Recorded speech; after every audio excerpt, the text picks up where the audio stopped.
ముందు చూసారా ఎలా కూర్చునిందో అందంగా. అక్కడ పాత వీడియోస్లో చూడొచ్చు ఆ ఇంటికాడ ఉన్న ప్లాంట్స్ ఇవన్నీ. ఇక్కడ తెచ్చి నేను కింద భూమిలో నాటేశాను.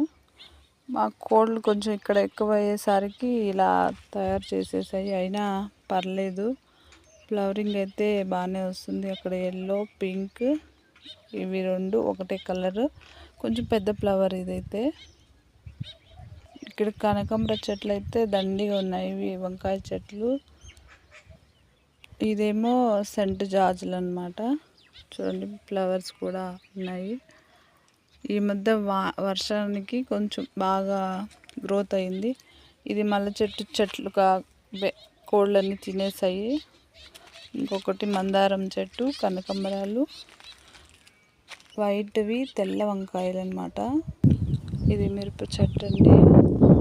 ఇదేమో మనం కట్ చేసేసే వర్షానికి పడిపోయి మునగ చెట్టు చూడండి ఎంత బాగా వచ్చిందో.